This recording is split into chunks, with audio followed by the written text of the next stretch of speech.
Coming up on CTV News tonight, we talk with Finance Minister Bill English and get the latest on the University of Canterbury. Welcome to CTV News, I'm Rob Cope-Williams.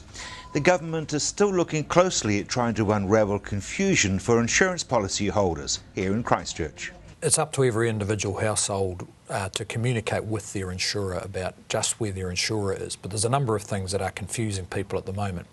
One is that after each major shake, each of the last major shakes, there's been a pause period from the insurers where they're not offering cover straight after the earthquake. Now that's happened after the last two major earthquakes. It appears to be happening again, but that period will pass relatively quickly. So that's caused some confusion. People think there won't be any insurance. That's simply not correct. There will be. And that's overlapped a bit with a general discussion about the difficulty of getting insurance of the same cover at the same price through the local council, and for the insurance companies trying to get reinsurance offshore. So there's a lot of discussion about all this. The main message, I think, for householders is that there will be insurance cover. We're in a pause period just the same as after the last two significant quakes. But there are likely to be changes in the cost and the cover of that insurance. They're best to talk directly to the insurance companies about that.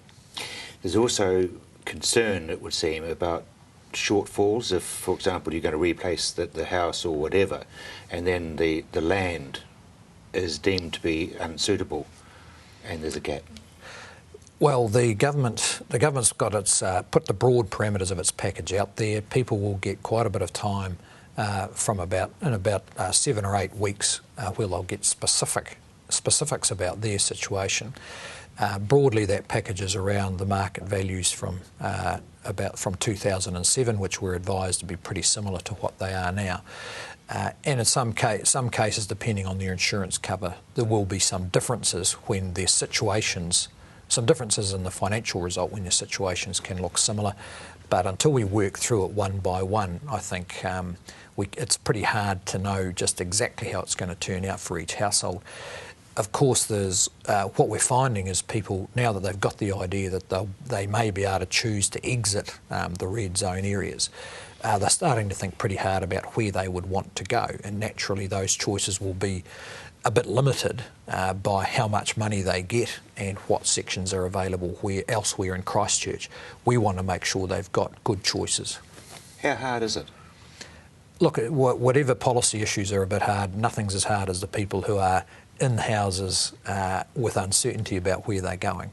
So the issues are a bit complex, but there's incredible resilience and amazing patience as we work through them. And the announcement last week, I think, signalled that we're getting into the phase now of making significant progress.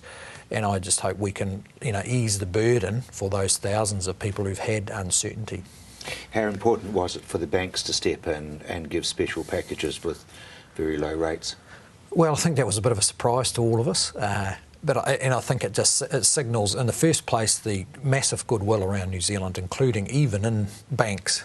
And Australian banks. And Australian banks, to get the people of Christchurch, get Christchurch rebuilt and get people able to move on with their lives. And I think it should give a lot of people a bit of hope that they will actually be able to move and that will be financially manageable if they can get these cheap loans. You've sorted out, to a degree, the residential. What about the commercial? Well, that's tricky, and we've got a long way to go on the residential. We've still got to work our way through the yellow zone, which Minister Brownlee tells us we should be able to do progressively rather than waiting till the whole thing is solved. On the commercial side, there's some pretty gritty issues in there. And we'll have to start dealing with those in the red zone because there are commercial buildings in there. There's no EQC coverage for the land under commercial buildings.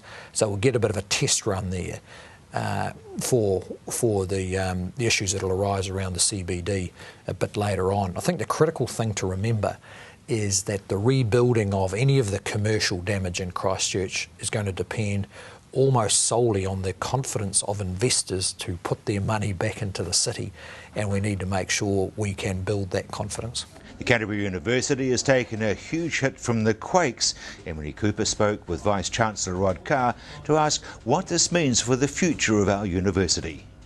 Canterbury University suffered some damage after the September and February shakes, causing the campus to close for a period of time and some buildings needing extensive repairs. The Central Library was closed after the September quake, and the university took the opportunity to renovate. The library reopened on Monday the 21st of February, only to be closed again by the quake on the 22nd of February. The earthquakes have seen less people coming to Canterbury and more people leaving, something the university has also seen. So Emily, obviously after the earthquakes, a lot of kids did, when the university closed, head home, but virtually all of them came back. So at the moment we're forecasting for our full year, this current 2011 year, that will be about 1,100 domestic students smaller than we would have planned to have been in 2011. About 700 of those are made up of students who have withdrawn from the university. About 400 look like they were people we might have expected to enrol who didn't enrol. And disproportionately they're students from the College of Arts and the College of Business, and disproportionately they're part-time students. So they may be students who have decided that this is not the semester or the year for them to pursue their studies, rather than students who have transferred to another university or left town. And we won't really know what that all is until we see our second semester enrolments and enrolments early next year. International students enrolling in the university has declined by about 30%, with more expected next year. This means a decline in revenue for the university as a business. Right, so about half of our students come from outside the Christchurch-Canterbury region. So it is important to us that we look like an attractive place for students to come and get good quality degrees. Of those half who come from outside Canterbury, about 1 in 5 come from outside New Zealand. So our international students have shown about a 30% decline. So that is significant for us and has a pretty important impact on our revenue. We need to develop strategies that reassure prospective students and their parents that the university is a safe place in terms of its buildings, and reassure them that we've lost nothing in terms of the quality of our educational offering, that our libraries, laboratories and lecture theatres are up and running, that our staff are still here and engaged, and the programs we offer are of the same quality they always have been. That's what will get the students to come and our current students to stay. While moving to a new city is part of the experience of leaving home, Mr Carr says potential students should know that there is still things to do and see in Christchurch. Well, I think there's a job to do. Certainly we need to tell people what didn't fall down and what isn't broken. There are more pubs open in this city than there are in Dunedin. There are certainly more activities for students to do here than there are in Palmerston North. So we need to remind the prospective students that while some of the more traditional and conventional places in the Central District may not be available, it doesn't mean that there isn't activity. It doesn't mean there aren't orientation programs. It doesn't mean that there won't be a student pub in February. There will be. It doesn't mean that there won't be a social life to engage in. It will certainly be a different social life from the one that might have been here a couple of years ago. But it is our job to make sure that our prospective students understand that a city of 300,000 people isn't lights out. It is open and opening for business. And the university is looking at incentives to bring students back to Canterbury. We are looking at launching an additional round of scholarship offerings for next year to encourage both Year 12 and Year 13 students who are making plans to think about the University of Canterbury as a sensible place to come, and the scholarship offerings will be $1, $2 and $3 cash amounts. They'll be offered on the basis of excellence and merit endorsements at level 2 and level 3 of NCEA or the International Baccalaureate or Cambridge exams equivalent. So it is a look-see, we're still here kind of offer, and we think there could be a significant number of students who are at least interested in finding out more. Mr Carr says Canterbury University's particular programs and offerings are a drawcard for international students.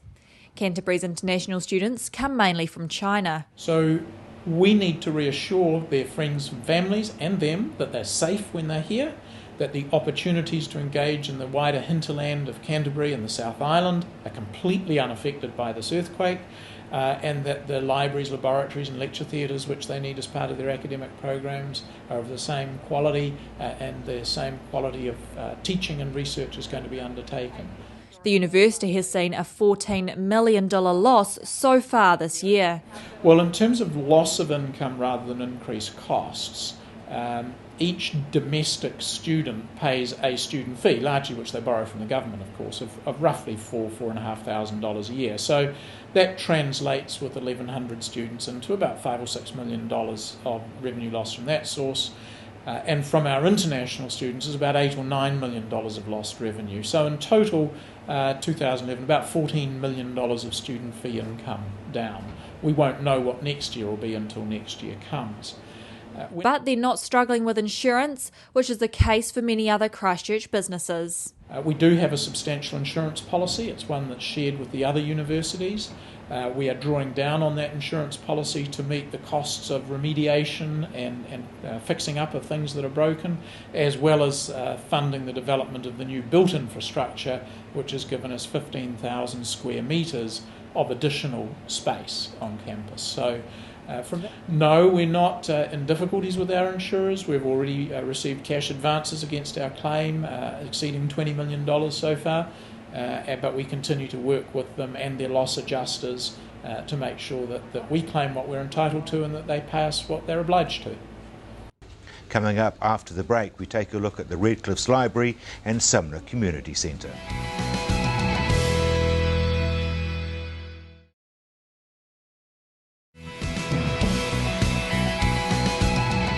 Welcome back. The demolition equipment moved in on the Redcliffs Library and Sumner Community Centre today.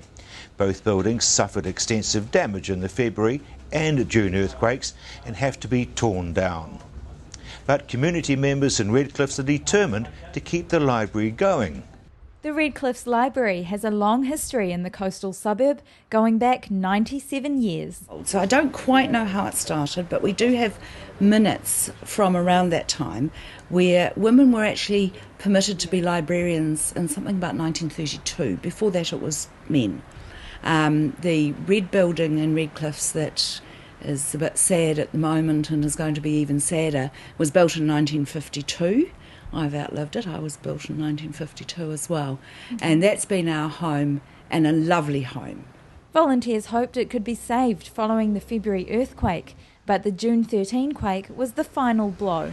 While the building is coming down, the library itself is carrying on.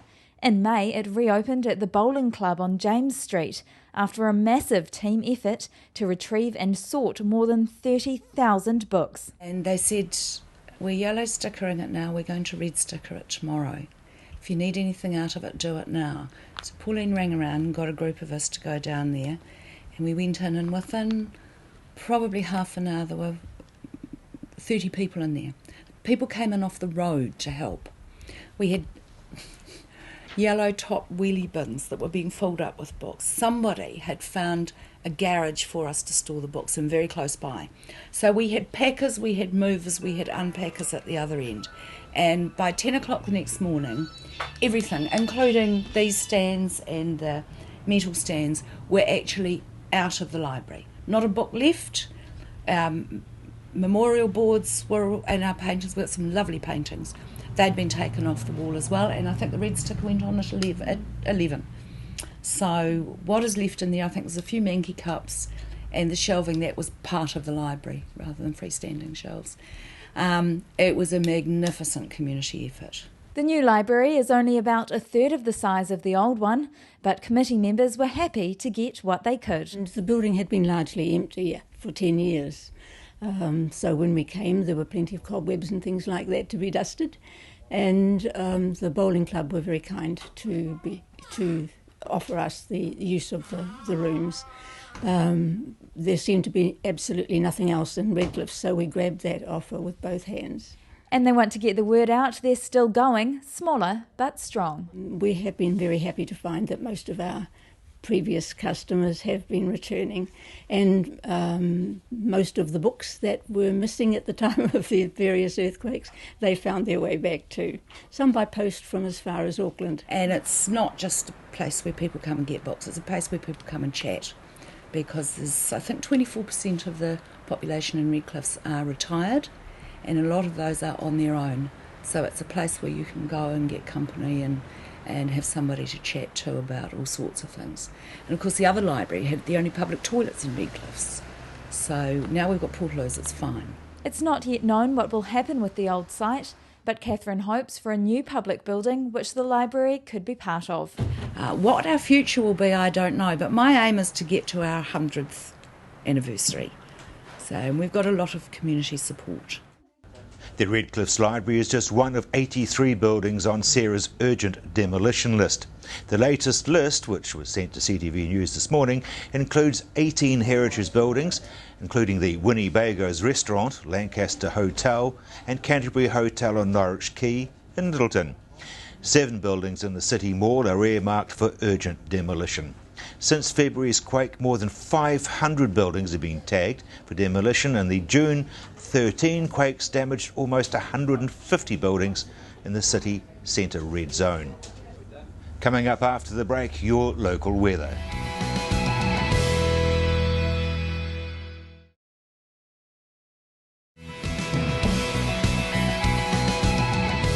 Welcome back. It's crunch time for PGG Wrightson and their shareholders, as Warren Head from Headliners explained in this week's Business Update. Well, it was a very important meeting held yesterday at what you could almost describe as the ancestral home of PGG Wrightson at Riccarton Racecourse in the Bell Merino room, and the directors lined up on a stage, and in came the shareholders to hear the reasons why they wanted to sell their finance arm, PGG Wrightson Finance. Some of the shareholders wanted seriously to know why would they sell a business that's been one of the most profitable parts of the company in the last few years. So it took some explaining, and if they hadn't read the 80-page memorandum that the company sent out, the chairman, Sir John Anderson, was pretty patient in the way he explained the deal. He came in for some very robust questioning, however, from the Shareholders Association, Max Smith, and Max had 12 questions to ask. And the Shareholders Association is turning up at a lot of annual meetings and asking a lot of questions these days. I'm pleased to see that there was time for the other shareholders to get a word in, which many of them did. But Sir John's a consummate businessman, a very experienced banker. He went into the deal in some length, became a bit technical, explained the background to the offer and why they wanted to do it. Essentially, the essence was they just want to get out of finance. He just is so insistent that they are not the company to own a finance company. They want to get back to their rural roots and rural servicing. So the question would be, what happens when the finance arm goes? Does the enabling finance that the farmers expect cease? Well, no. The business has been acquired by Heartland Building Society, and it's been done on a deal basis where the Heartland people will sit very close to the rural sector, basically in PGG Wrightson facilities around the country, and they'll negotiate the rural finance that the farmer needs. That'll leave PGG just running its 30-day book in terms of its debtors for things that the guys come in to buy. I've tried this in the past. They've been in finance before. They got out of finance. They got back into finance. So this time it looks like they're going back out again. And the big date that they are trying to do this by is the end of August, because at the end of the year the Crown Deposit Guarantee Scheme ceases, and in Sir John's view that changes the whole ball game. On Headliner we'll be looking at it in next week's issue in some depth, Rob, but we also have an interview with Sir John on the website www.headliner later in the day. It's well worth hearing what he has to say directly. What's the Ngā Tahu involvement? Well, the meeting began with a separate proposal for approval sought from the shareholders by Ngā Tahu Capital to buy 7.24% of Agria Asia. Now, this is the company that, following a partial takeover earlier this year, now owns 50.01% of PGG Wrightson. So they wanted to get approval to do that. One of the shareholders asked, well, can't you just go and buy the shares on the open market? That would have been great for all of us. It would have pushed the share price back up, and the shareholders are pretty unhappy about where the share price sits today. It was explained by Trevor Burt, the chairman of Ngā Tahu Capital, that they wanted to get a closer relationship to the Chinese. They want to do that because they're developing dairy farms in Canterbury, at Airwell, and later at Balmoral, North Canterbury. And as these dairy farms come into existence, with the forestry land being converted, they'll look for a relationship with the Chinese in respect of, I suspect, ownership and also where the product goes in the longer run. So they talked about an intergenerational relationship, Maori and Chinese. It was very, very interesting, and certainly as far as Ngāi is concerned, they've been a very astute investor for several years now, both on the stock market and in other assets. $700 million portfolio. The other big one they've got on the share market at the moment is Ryman Holdings. They own 8% of Ryman Holdings. So we'll watch that with some interest and see how that works out for them. And that's CTV News. I'm Rob Cope-Williams.